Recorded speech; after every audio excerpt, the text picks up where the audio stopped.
नमस्कार। नियमित कार्यक्रम 6 प्रश्नमा यहाँलाई स्वागत छ। म राजीव खत्री।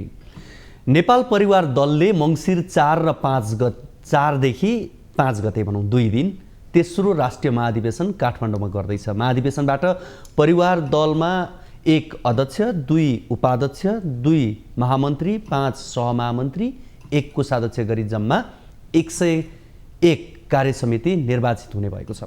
कोरोना महामारीलाई ध्यान दिँदै मापदण्ड पालना गरेर भौतिक र अनलाइन दुवै तरिकाबाट महाधिवेशन सम्पन्न गर्ने उक्त दलको तयारी छ। सबै खाले विभेदको अन्त्य गरौँ, सुसंस्कृत, समृद्ध र समावेशी नेपाल निर्माण गरौँ भन्ने नाराका साथ तेस्रो राष्ट्रिय महाधिवेशन हुन लागेको हो। आज हामी नेपाल परिवार दलको तेस्रो राष्ट्रिय महाधिवेशन केन्द्रित भएर कुराकानी गर्दैछौँ। हामीसँग हुनुहुन्छ नेपाल परिवार दलका अध्यक्ष एकनाथ ढकाल। एकनाथजी, यहाँलाई कार्यक्रममा स्वागत छ। धन्यवाद। आराम हुनुहुन्छ? हजुर, एकदम आराम छ। तेस्रो महाधिवेशनको तयारी कहाँ पुग्यो, के हुँदैछ?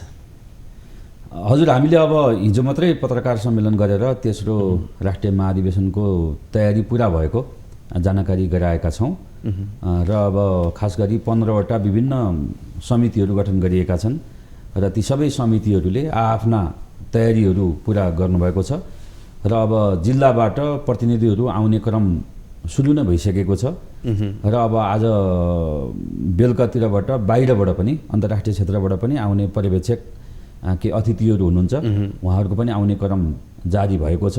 हल बुकिङ भइसकेको छ। प्रचार प्रसार, अब प्रकाशन सामग्रीहरू सबै तयारी भइसकेको छ। त्यो अर्थले गर्दाखेरि अब हाम्रो तेस्रो राष्ट्रिय महाधिवेशन सबै खाले विभेदको अन्त्य गरौँ, सुसंस्कृत, समृद्ध र समावेशी नेपालको निर्माण गरौँ, अथवा let us end all forms of discrimination, let us build cultured, prosperous and inclusive Nepal भन्ने नाराका साथ हामी सम्पन्न गर्दैछौँ। यो नाराले धेरै अर्थ लिन्छ। यससँग सम्बन्धित भएर हामी केही समयपछि प्रवेश गर्छौँ नै। महाधिवेशन भन्ने बित्तिकै एउटा सो दलका लागि जसले महाधिवेशन गर्दैछ त्यसको लागि एउटा ठुलो पर्व पनि हो। यसपछि एउटा नयाँ ऊर्जा, नयाँ उत्साहका साथ अगाडि बढ्ने एउटा प्रतिबद्धता पनि यहाँबाट जाहेर हुन्छ र अगाडि बढ्ने एउटा अवसर पनि हो। यति हुँदै गर्दा तेस्रो राष्ट्रिय महाधिवेशनपछि नेपाल परिवार दलमा चाहिँ के कस्ता परिवर्तनको बोध आम नागरिकले गर्न सक्छन्? अवश्य पनि अहिले यहाँले हेर्नुहुन्छ भने नेपालको राजनीतिमा जुन दलहरू एउटा प्रमुख दलको रूपमा सरकार शासन सत्तामा उहाँहरू हुनुहुन्छ, अब अहिलेको वर्तमान परिस्थितिलाई हेर्दाखेरिमा पनि धेरै हदसम्म उहाँहरू चाहिँ जनताका आवश्यकताहरू परिपूर्ति गर्नको लागि, परिवर्तनलाई संस्थागत गर्नको लागि, संविधानको कार्यान्वयन गर्नको लागि, अथवा नेपालको संविधानले परिकल्पना गरेको जस्तो समाज सिर्जना गर्नको लागि चाहिँ जुन एउटा सामाजिक न्यायको लागि, विधिको शासनको लागि उहाँहरूले काम गर्न सकिराख्नु भएको छैन भन्ने कुरा चाहिँ नै अहिलेको अस्तव्यस्तताले पनि प्रष्ट बनाएको छ। र त्यसले के भनेको छ भन्दाखेरिमा नेपालमा अब वैकल्पिक लोकतान्त्रिक शक्तिको चाहिँ नै आवश्यकता छ भन्ने अनुभूति सबै नागरिकहरूले गर्नुभएको छ र हामी तेस्रो राष्ट्रिय महाधिवेशनको माध्यमबाट नेपाल परिवार दल पनि अब नेपालको राजनीतिमा एउटा वैकल्पिक लोकतान्त्रिक शक्तिको रूपमा उम्मेदवार हुन सक्छ भनेर हाम्रा नीति तथा कार्यक्रम लिएर हामी जनता समक्ष चाहिँ उपस्थिति हुन्छौँ। पछिल्लो समय हेर्ने हो भने यहाँले जस्तो वैकल्पिक शक्तिको कुराकानी गर्दै गर्दा विवेकशील साझाले आफूलाई वैकल्पिक शक्ति भनेर उभ्याइरहेको अवस्था थियो। आज त्यहाँ पनि भाँड भैलोको अवस्था छ। अरू साना दलहरूमा पनि आफूलाई वैकल्पिक शक्ति भनेर आउँदै गर्दा त्यस्तै अवस्था छ। नेपाल परिवार दलको सन्दर्भमा अहिलेसम्मको अवस्था के हो? अब यो महाधिवेशनसम्म आइपुग्दा यहाँहरूको वैचारिक नीतिगत रूपमा नेतृत्व तहमा हुने विचार मन्थनहरू कस्तो छ? हजुर, धेरै धन्यवाद। अब पार्टी भनेको नै समान विचार भएका व्यक्तिहरूको समूहलाई पार्टी भनेर भनिन्छ र नेपाल परिवार दल एउटा विचारमा आधारित वैचारिक राष्ट्रिय शान्तिवादी देशभक्त नेपाली नागरिकहरूको चाहिँ एउटा साझा पार्टी बनाउने हाम्रो प्रयास हो। र खास गरी मूलतः तपाईँले नेपालको राजनीतिमा हेर्नुहुन्छ भने 3 किसिमका विचारहरू अहिले देखिन्छ। एउटा वामपन्थी विचारधारा अथवा लेफ्ट विङ पोलिटिकल पार्टिजहरू हुनुहुन्छ, त्यसको नै नेपालमा अहिले बहुमत छ भने दोस्रो चाहिँ अब प्रजातान्त्रिक राजनीतिक पार्टीहरू जुन नेपाली काङ्ग्रेसले त्यसको नेतृत्व गरेको छ र जसलाई हामीले राइट विङ पोलिटिकल पार्टिज पनि भनेर भन्न सकिन्छ। र तेस्रो धार भनेको चाहिँ अग्रपन्थी विचारधारामा विश्वास राख्ने राजनीतिक दल हो। त्यसलाई हामीले हेड विङ अथवा फरवर्ड लुकिङ पोलिटिकल पार्टी भनेर भन्न सकिन्छ, त्यो धारको प्रतिनिधित्व चाहिँ नेपाल परिवार दलले गरेको छ। त्यस कारणले हेर्दाखेरिमा अब अवश्य पनि एउटा पिपलको बिउ पनि तिलको दानाभन्दा सानो हुन्छ, तर त्यसमा त्यत्रो ठुलो एउटा वृक्षको चाहिँ परिकल्पना हुन्छ, त्यसले ठाउँ पायो भने त्यो त्यत्रो हुनसक्छ भविष्यमा। भने जस्तै हामीले आफूलाई त्यही एउटा चाहिँ पिपलको बिउको रूपमा हामीले लिएका छौँ र एउटा अग्रपन्थी लोकतन्त्र अथवा फरवर्ड लुकिङ डेमोक्रेसी अथवा हेडिङ डेमोक्रेसीमा विश्वास राख्ने राजनीतिक दल भएको कारणले गर्दाखेरिमा हामीले चाहिँ नितान्त लेफ्ट विङ र राइट विङ पोलिटिकल पार्टिजहरूभन्दा हामीलाई फरक रूपमा हामीले उभ्याएका छौँ र ढिलो चाँडो नेपाली जनताले हामीलाई नेपालको राजनीतिमा अवसर दिनुहुन्छ भन्ने चाहिँ हामीले अपेक्षा गरेका छौँ। यतिखेर हेर्ने भने राजनीतिक दलहरू जातीय, क्षेत्रीय, धार्मिक, राजनीतिक कुरा हुन्छ यसभित्र पनि, र यसमा पक्ष पोषणका कुरा हुन्छन्। आज क्षेत्रीयताका कुरा उठिरहेका छन्, जातीयताका कुरा उठिरहेका छन्, धर्मका कुरा त्यति नै मात्रामा चर्को भनेर आइरहेको छ। यी सबै कुरा हेर्दा यहाँहरूको पार्टीको पोजिसन कहाँनिर त त्यसो भए? हाम्रो पार्टीको अहिलेको तेस्रो राष्ट्रिय महाधिवेशनमा हामीले उठाएका 3वटा प्रमुख विषयहरूबाट पनि त्यो कुरो प्रष्ट हुन्छ। हामीले पहिलो सुसंस्कृत भनेका छौँ, किनकि अराजकता यो मुलुकमा छाडातन्त्र होइन जुन किसिमको एउटा परिस्थिति एउटा सिर्जना भएको छ, त्यसले गर्दाखेरिमा राजनीति भन्ने कुरा चाहिँ एउटा सुसंस्कृत हुनुपर्छ, कल्चर्ड हुनुपर्छ। हामी एउटा सभ्य समाजको चाहिँ एउटा चाहिँ परिचय दिनुपर्छ भन्ने हिसाबले हामीले त्यो राखेका छौँ। अब समृद्ध भने पछाडि त एउटा विकासको कुरा भइहाल्यो र तपाईँले भनेको विषय खास गरी हामीले समावेशीको नारालाई एउटा प्रमुख नाराको रूपमा हामीले उठाएका छौँ। र किन भन्दाखेरिमा यो मुलुक भनेको 123 जाति, 126 भाषा भाषी सबैको चाहिँ एउटा साझा मुलुक हो। यहाँ सबैभन्दा बढी जनसङ्ख्या भएको जाति र 1% भन्दा पनि कम जनसङ्ख्या भएको जातिले पनि समान रूपमा हक, अधिकार, पहिचान र सम्मान महसुस गर्न सक्ने समाज हामीले निर्माण गर्न सक्यौँ भने बल्ल त्यो चाहिँ समावेशी नेपाल हुन्छ। त्यसले गर्दाखेरिमा नेपाल परिवार दलले परिकल्पना गरेको राष्ट्रियता पनि नेपाली राष्ट्रियता हो। नेपाली राष्ट्रियता भनेको त्यो समावेशी राष्ट्रियता हो, त्यो कुनै जातीय राष्ट्रियता होइन, कुनै क्षेत्रीय राष्ट्रियता होइन, कुनै धार्मिक राष्ट्रियता होइन, नेपाली राष्ट्रियता, समावेशी राष्ट्रियता। त्यस कारणले गर्दाखेरिमा हाम्रो पार्टीले चाहिँ सबै नेपालमा रहेको जुन विविधता छ त्यो विविधतालाई एकतामा जोड्ने नारा लिएर हामी अगाडि बढेका छौँ। हामी कोहीसँग नजिक कोहीसँग टाढा छैनौँ, सबै नेपाली दाजुभाइ दिदीबहिनीसँग, हाम्रा यहाँका सबै परम्परासँग, सबै भाषा, वर्ग, क्षेत्र, लिङ्गसँग चाहिँ हामी समान छौँ। तेस्रो महाधिवेशनसम्म आइपुग्दाखेर विशेष गरी तपाईँहरूले अब नीतिगत रूपमा हामीले विगतमा केही त्रुटि गरेका थियौँ कि जस्तो लागेको र अब परिवर्तन यो अर्थले चाहिँ गर्नुपर्ने देखियो भन्ने देख्नुहुन्छ पार्टीमा, आफ्नो दलमा? हजुर, अब हामीले दोस्रो राष्ट्रिय महाधिवेशन जुन 72 सालमा भएको थियो, त्यसबाट हामीले यो मुलुकमा अभिभावकीय भूमिका खेल्ने, हामी शान्तिको लागि, सद्भावको लागि भूमिका खेल्ने भनेर चाहिँ हामीले नीति पारित गरेका थियौँ र सोही अनुरूप नै हामी कुनै राजनीतिक दलको विरुद्धमा पनि आक्रामक रूपमा हामी प्रस्तुत भएनौँ। हामीले देशका सबै राजनीतिक दलहरूसँग एउटा सहकार्य गरेर संविधान निर्माण गर्ने, किन भन्दाखेरिमा त्यस पछाडि नै संविधान निर्माण भएको हो। दोस्रो महाधिवेशनमा म आफै पनि सरकारमा थिएँ र पार्टी सरकारमा भएको बेलामा एउटा राम्रो पर्फर्मेन्स गर्ने शान्ति तथा पुनर्निर्माण मन्त्रालय थियो। शान्ति प्रक्रियालाई के भन्दाखेरिमा हामीले सफल तुल्याउने होइन र एउटा सबै राजनीतिक दलहरूसँग सहकार्य गरेर जसरी पनि हुन्छ संविधान जारी गर्ने भन्ने हाम्रो पार्टीको चाहिँ लाइन थियो र सोही अनुरूप नै के भन्दाखेरिमा संविधान जारी भयो होइन। संविधान जारी भयो र संविधानको कार्यान्वयनको चरणमा हाम्रो पहिलो राष्ट्रिय महाधिवेशनले चाहिँ नीति पारित गर्यो र त्यसमा हामी धेरै हदसम्म सफल नै भयौँ भन्ने लाग्छ। यद्यपि अब धेरै कुराहरू गर्न बाँकी छ र अब तेस्रो राष्ट्रिय महाधिवेशनबाट चाहिँ हामी के गर्न चाहन्छौँ भन्दाखेरिमा अब हामी अलिकति नेपालको राजनीतिमा अलि आक्रामक रूपमा होइन, इन द गुड सेन्स हामी चाहिँ प्रस्तुत हुन चाहन्छौँ किनकि हाम्रो हिजो दोस्रो महाधिवेशनमा 10,000 चाहिँ क्रियाशील सदस्य थियो भने अहिले हामी 25,000मा पुगेका छौँ। हामी 30-35 जिल्लामा चाहिँ दोस्रो राष्ट्रिय महाधिवेशनमा हामी सीमित थियौँ, अहिले 77 जिल्लामा हामी पुगेका छौँ होइन। हिजो हामी दोस्रो राष्ट्रिय महाधिवेशनमा चाहिँ हामी 51 जना केन्द्रीय कार्य समिति चाहिँ निर्वाचित हुनुभएको थियो भने करिब त्यसको डबल अहिले 101मा हामी पुग्दैछौँ भने पछाडि नेपाल परिवार दलको आकार पनि बिस्तारै बढ्दैछ। त्यसले गर्दाखेरिमा अब जनताले पनि साथ दिइरहनु भएको छ। सोही अनुरूप चाहिँ हामी एकदम प्रभावकारी ढङ्गबाट नेपाली जनताका चाहिँ जुन आवाजहरू छन् त्यसलाई बुलन्द बनाउने र राष्ट्रिय एजेन्डाहरूलाई एउटा प्रमुख एजेन्डाको रूपमा उठाएर आक्रामक रूपमा हामी राजनीतिमा नेपालको राजनीतिमा प्रवेश गर्ने र हस्तक्षेपकारी तरिकाले प्रवेश गर्ने। अब यो अन्योलता अस्थिरतालाई निरन्तरता हुन नदिने कि यसलाई अब सही चाहिँ दिशानिर्देश गर्नुपर्छ भनेर हामी त्यो सक्रियताका साथ अगाडि बढ्ने भनेर केही महत्त्वपूर्ण नीतिहरू चाहिँ हाम्रो पार्टीले तय गरेको छ, जुन महाधिवेशनबाट हामी पारित गर्छौँ। एकनाथजी, जस्तो यहाँ दोस्रो महाधिवेशनबाट अध्यक्षमा निर्वाचित हुँदै गर्दा संविधान निर्माणको पछिल्लो दशकलाई आर्थिक क्रान्तिको दशक भनेर घोषणा गर्नुभएको थियो। सो अनुरूप अगाडि बढेको यहाँले महसुस गर्नुहुन्छ अहिले?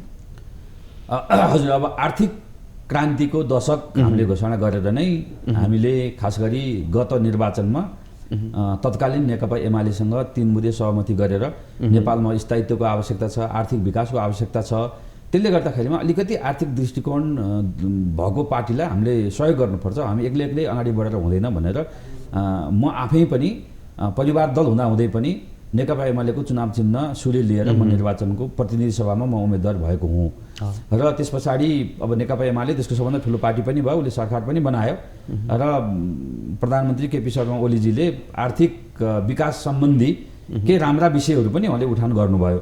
तर उहाँकै पार्टीको किचलोको कारणले गर्दाखेरिमा 3.5 वर्षमा सरकार चाहिँ हैन विघटन भएर अहिले फेरि नयाँ सरकार बनेको अवस्था छ। त्यसले गर्दाखेरि त्यो आर्थिक दशक अब परिवार दल एक्लैले गर्न सक्ने कुरा होइन, हामीले एउटा विषयको उठान गर्ने हो, एउटा राजनीतिक सहमति गरेर चाहिँ देशलाई चाहिँ एउटा आर्थिक रूपान्तरणमा अगाडि बढाउनुपर्छ भन्ने हाम्रो सोच थियो।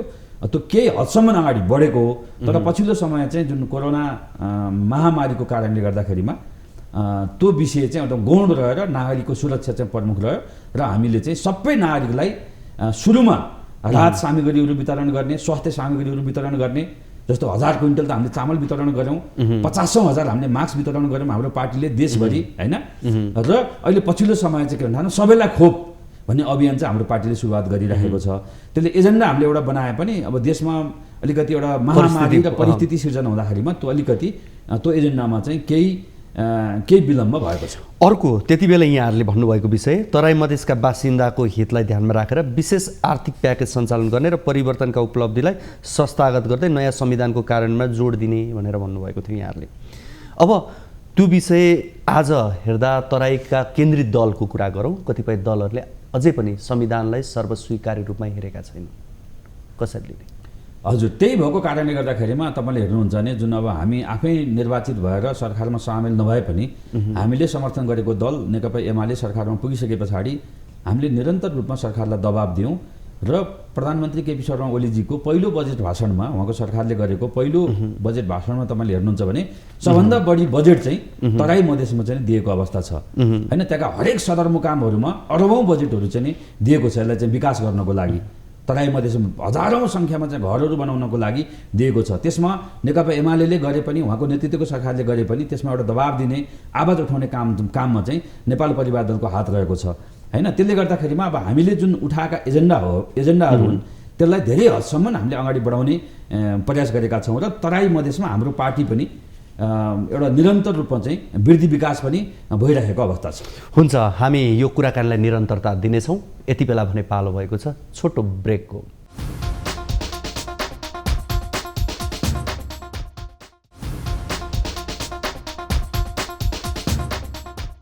कार्यक्रम 6 प्रश्नमा यहाँहरूलाई फेरि पनि स्वागत छ। आज हामी कुराकानी गरिरहेको छौँ नेपाल परिवार दलको राष्ट्रिय महाधिवेशनका सन्दर्भमा। हामीसँग हुनुहुन्छ अध्यक्ष एकनाथ ढकाल। एकनाथजी, यहाँलाई फेरि पनि कार्यक्रममा स्वागत। हजुर, धन्यवाद। जस्तो यहाँले हिजो पत्रकार सम्मेलनमा हिमाल पहाड तराई धनी र गरिब सबैको प्रतिनिधित्व हुने गरी सबैलाई समेट्न आफ्नो दलले खोजेको भन्नुभएको थियो कि? हजुर, यसको आधार चाहिँ के हो? हजुर, अब विगतको नेपाल परिवार दलको इतिहासलाई यहाँले हेर्नुहुन्छ भने पनि हामीले देशको सबै जात जातिसँग मित लगाउने भन्ने एउटा कार्यक्रम सञ्चालन गरेका थियौँ। किन भन्दाखेरिमा तत्कालीन गोर्खाका राजा पृथ्वीनारायण शाहले भौगोलिक रूपमा नेपालको एकीकरण गर्नुभयो, तर पनि भावनात्मक रूपमा अहिले पनि कोही हामी हिमाली भने हौँ, कोही पहाडी भने हौँ, कोही मधेसी भनेका छौँ हैन। विभिन्न जात जाति पछिल्लो नेपालको राजनीतिमा त्यसरी हामीलाई विभाजित गर्ने काम भयो। त्यसले गर्दाखेरिमा भावनात्मक रूपमा पनि हामी एक हुनुपर्छ भनेर मैले नै अहिलेसम्म 29 जातिसँग त मैले मित लगाएँ र हामी प्रत्येक जिल्लामा जाँदाखेरिमा त्यो जिल्लाको अति विपन्न घर परिवारमा जाने र केही सहयोग उहाँहरूलाई गर्ने कुनै नेताहरू जिल्लामा जाँदाखेरिमा त्यहाँको विपन्न परिवारलाई चाहिँ को घरमा चाहिँ केही खुसियाली आउनुपर्छ, गणतन्त्र भनेको त त्यो हो नि त, सिंहदरबारलाई गाउँमा पुर्याउने भनेको छ भन्ने हिसाबले हामीले केही आफ्नो तर्फबाट केही साङ्केतिक प्रयासहरू हामीले गऱ्यौँ। र त्यसको साथसाथै अब यो देश नै एक घर, सबै नेपाली एउटै परिवार भन्ने त नेपाल परिवार दलको स्थापना कालदेखिको नै नारा हो। र हाम्रो पार्टीले खास गरी अब यो तराई मधेस केन्द्रित राजनीतिक दलहरूले पहिलेदेखि उठाउँदै आएका उहाँहरूको असन्तुष्टिका विषयहरू संविधानसँग सम्बन्धित जुन थिए, उहाँले संविधानमा पनि हस्ताक्षर गर्नु भएन, त्यसलाई पनि चाहिँ सम्बोधन गर्नको लागि चाहिँ संविधान संशोधन सुझाव आयोग हामीले गठन गर्नुपर्छ। र आवश्यकता पर्यो भने अहिलेको जुन संविधान सभा छ नि, संविधान सभालाई त एउटा भूतपूर्व हामीले भनेका छैनौँ होइन, राज्यको कुनै भार नपर्ने गरेर केही समयको लागि यो संविधान सभालाई पनि हामीले पुनर्जीवित गर्न सकिन्छ। त्यो गरेर र त्यो आयोगको माध्यमबाट हामीले चाहिँ संविधान संशोधनको चाहिँ केही खाका तयार बनाउनुपर्छ र असन्तुष्ट सबैलाई सम्बोधन गरेर स्पेसली उत्पीडित जातिहरूको हक अधिकार सुनिश्चित गर्ने कुरामा चाहिँ हामीले विलम्ब गर्नु हुँदैन। त्यसलाई चाहिँ संविधानमा चाहिँ सम्बोधन गरेर हामी अगाडि बढ्नुपर्छ भनेर पनि हाम्रो पार्टीले चाहिँ अवधारणा सार्वजनिक गरेको छ। पहिलो महाधिवेशनदेखि तेस्रो महाधिवेशनसम्म आउँदा यहाँहरूको उत्साह, यहाँहरूले गर्न खोजेका कुराहरू, अब जुन एग्रेसनमा हामी काम गर्छौँ भनेर यहाँले अठोट गरिरहनु भएको छ, तर योभन्दा अगाडि यहाँहरू चुनावमा लड्ने क्रममा, निर्वाचनमा भाग लिने क्रममा चाहिँ अरूको दलबाट किन सहभागी बन्नुभयो? हजुर, यस्तो हो, राजनीति भन्ने कुरा अब त्यसमा विभिन्न राजनीतिको चाहिँ एउटा रणनीति, कार्यनीति फरक हुँदै जान्छ। र मैले अघि नै भनिसकेँ कि अब मुलुकमा चाहिँ एउटा स्थिरताको आवश्यकता भएको कारणले गर्दाखेरि, विकास र समृद्धिको आवश्यकता भएको कारणले गर्दाखेरिमा अलिकति त्यो दृष्टिकोण भएको पार्टीलाई सहयोग गर्दाखेरिमा राम्रो हुन्छ। र किन विगतमा चाहिँ एउटै पार्टीको बहुमत नआउँदाखेरिमा एकदम छिटो सरकारहरू चाहिँ ढल्ने होइन, आर्थिक मुद्दाहरू अगाडि नबढ्ने भएको कारणले गर्दाखेरिमा हामीले नेकपा एमालेलाई राष्ट्रियताको लागि, लोकतन्त्रको लागि, विकास र समृद्धिको लागि हामीले सहयोग समर्थन गरेका हौँ। र हामी कुनै पनि पार्टीमा हामी मर्ज भएका होइनौँ र हामीले चाहिँ एउटा कार्यगत एकता गरेका हौँ। र आवश्यकताको सिद्धान्त अनुसार हामीले कुनै पनि बेला कुनै पनि नेपालको राजनीतिक पार्टीहरूसँग हाम्रो कार्यगत एकता हुनसक्छ। त्यो हाम्रो परिवार दलको घोषित नीतिमा नै पर्छ। यहाँहरू एमालेबाटै चुनाव चिन्ह लिएर उठ्नुभयो, त्यो एउटा पाटो छँदैछ। अर्को भनेको विशेष गरी प्रधानमन्त्री केपी शर्मा ओलीले तत्कालीन अवस्थामा संसद विघटन गर्दै गर्दा यहाँले एउटा भन्नुभएको अभिव्यक्ति, विशेष गरी राष्ट्रपति यसमा दोषमुक्त हुनुहुन्छ, प्रधानमन्त्री केपी शर्मा ओलीको अदूरदर्शीपनाले यो अवस्था आयो, तर उनले निर्वाचन घोषणा गरेर चाहिँ मिति घोषणा गरेर चाहिँ सही गरे भनेर यहाँले भन्नुभएको थियो। त्यसको अर्थ के पनि लाग्यो भने यहाँहरू निर्वाचन चाहनुहुन्थ्यो जतिसक्दो चाँडो भन्ने यस्तो त्यो अपेक्षा यहाँहरूमा देखिन्थ्यो। अहिलेको अवस्थामा पनि यहाँहरू अर्ली निर्वाचनको पक्षमा हो? अब अहिले यसो परिस्थिति हेर्दाखेरि सरकार पनि प्रभावकारी रूपमा काम गर्न नसक्ने, अब संसदले पनि आफ्नो प्रभावकारिता पुष्टि गर्न नसक्ने, अब न्यायालयमा पनि एउटा व्यथितिपन हाबी हुने, यो सबै कुराहरूले गर्दाखेरिमा वास्तवमा होइन अब यो अर्ली इलेक्सनमा जाँदाखेरिमा पनि वास्तवमा त्यसले खासै मुलुकलाई घाटा हुँदैन। बरु चाहिँ यो अब 1 वर्षको समय त त्यसै खेर जान्छ। बरु निर्वाचन गरेर नयाँ जनादेश लिएर होइन नयाँ पार्टीहरू चाहिँ फेरि चाहिँ संसदमा सरकारमा आयो भनेदेखि राम्रो हुन्छ भन्ने पनि हामीलाई के भन्दाखेरिमा त्यो लाग्छ। र जुन हिजो संसद विघटनहरूको सन्दर्भमा त मैले आफ्नो धारणा सार्वजनिक गरि नै सकेको छु। त्यस्ता विषयहरू संसारका विभिन्न ठाउँहरूमा भएका छन्। तर अहिले यसो परिस्थिति हेर्दा चाहिँ जस्तो हेर्नुहोस् न, अब एमसिसीकै विषयमा पनि त्यो त संसदहरूको चाहिँ विशेष अधिकारको कुरा हो नि त। त्यो त संसदमा पेश गरेर छलफल बहस गरेर सांसदहरू के ठिक छ भने त्यसलाई पारित गर्न पर्यो, ठिक छैन भने उहाँहरूले त्यसलाई अस्वीकार गर्न पर्यो। संसदले चाहिँ आफ्नो काम नगर्ने र बौद्धिक क्षेत्रलाई विभाजन गरिदिने, जनतालाई चाहिँ भ्रम सिर्जना गरिदिने, जनताहरूलाई विभाजित बनाइदिने यो अवस्थाको सिर्जना भएको छ। त्यसले गर्दाखेरिमा संसद अहिलेको नेपालको जुन एउटा संसद हो, यो संसदले चाहिँ आफ्नो काम प्रभावकारी ढङ्गबाट अगाडि बढाउन सकिरहेको छैन भन्ने कुरा चाहिँ देखिएको छ। त्यसको अर्थ के भन्दा प्रभावकारी ढङ्ग काम गर्न सकेको छैन भने किन समय बर्बाद गर्नु पर्यो? तर यो प्रभावकारी तरिकाले काम गर्न नसक्ने नदिने भनेको त हिजोको दिनमा यहाँहरूले सहकार्य गर्नुभएको दल नेकपा एमालेकै भूमिका बढी छ नि त। यस्तो हो, हेर्नुहोस् अब सबैको भूमिका छ। किन भन्दाखेरिमा एक नेकपा एमाले मात्रै त संसदमा छैन, ऊ बाहेक अहिले के भन्दाखेरिमा संसदमा त बहुमत छ नि त। सरकार नै ऊ त नेकपा एमाले त अहिले सरकारको विपक्षमा छ। त्यस कारणले गर्दाखेरि छैन सबै नेकपा एमाले नि त्यसमा चाहिँ अब जिम्मेवार रहन्छ। सबै राजनीतिक दलहरू सबै चाहिँ सांसदहरू यसमा समान रूपमा जिम्मेवार हुनुहुन्छ र यदि उहाँहरूले संसदलाई प्रभावकारी ढङ्गबाट अगाडि चलाउन सक्नु भएन भने फेरि केपी ओली राइट हुनुहुन्छ है। उहाँले हिजो संसद विघटन गरेको ठिक रहेछ, पहिले जान्नु भएको त उहाँले भन्ने कुरा हुन्छ। अहिले दलहरूका क्रियाकलाप हेर्दाखेरिमा त्यही तर्फतिर गइरहेको छ। अहिलेको ठ्याक्कै पछिल्लो राजनीतिक दलहरू विशेष गरी गठबन्धन दलहरूको यो सरकार सञ्चालनको कार्यविधि पद्धतिको धारणा, उहाँहरूको जुन शैली छ त्यसप्रति यहाँहरूको धारणा के हो? यस उहाँहरूबाट हामीले कुनै नयाँ अपेक्षा गरेको पनि होइन र अब जुन शेरबहादुर देउवा आफैमा नयाँ प्रधानमन्त्री पनि होइन, अब पुरानोको नै निरन्तरता हो। त्यस कारणले गर्दाखेरिमा नेपाल परिवार दलको नीति भनेको फेरि गुण र दोषको आधारमा समर्थन विरोध गर्ने हो। त्यस कारणले गर्दाखेरि उहाँहरूलाई अहिलेसम्मको अवस्था हेर्दा त्यति सन्तोषजनक छैन। अर्को कुरा विशेष गरी यो महाधिवेशनमा सहकार्य गर्ने नजिकका दल, टाढाका दल भन्ने कुरा पनि हुन्छ। यहाँहरूको चाहिँ दलहरूको हिसाबले हेर्दा अलिकति सहकार्य गर्न सक्ने नजिकको दल चाहिँ कुन हो? अब अहिलेसम्म यो हाम्रो पार्टीको नीति युधिष्ठिरको जस्तो नीति हो, अजात शत्रु विजात शत्रु।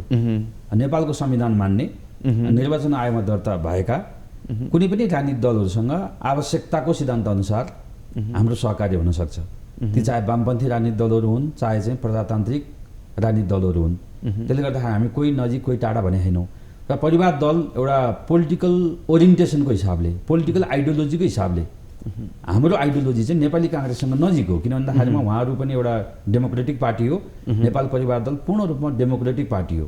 हामी कुनै मार्क्सवाद, लेनिनवाद, माओवाद मान्ने होइन त्यो विचारलाई चाहिँ पार्टीको विचारधारा बनाएको पार्टी होइन। हामी गैर वामपन्थी पार्टी हो अथवा गैर एउटा कम्युनिस्ट पार्टी हो भनौँ न, गैर कम्युनिस्ट पार्टी हो। तर पनि के भन्दाखेरिमा हामीले वामपन्थी राजनीतिक दलहरूसँग मजाले सहकार्य गरिरहेका छौँ। किन भन्दाखेरिमा राष्ट्रिय मुद्दाहरूमा, समान एजेन्डाहरूमा हामीले सहकार्य गरेका छौँ। त्यसले गर्दाखेरि मुद्दाको हिसाबले खास गरी अहिले हामीले 3-4वटा एजेन्डाहरू, पहिलो हामीले भनेका छौँ अब पूर्ण के अरे प्रत्यक्ष निर्वाचित कार्यकारी हुनुपर्छ। किन भन्दाखेरिमा यो अन्यलतालाई अन्त्य गर्नको लागि either president or prime minister चाहिँ जनताबाट प्रत्यक्ष निर्वाचित हुनुपर्छ। 7वटै प्रदेशका चिफ मिनिस्टरहरू पनि, छिमेकीको आशीर्वाद पनि लिनु परेन। चिफ मिनिस्टरहरू पनि हामीले के भन्दाखेरिमा प्रत्यक्ष निर्वाचित गर्नुपर्छ। हाम्रो आफ्नै नेपालको मौलिक प्रणाली हुन्छ भनेका छौँ।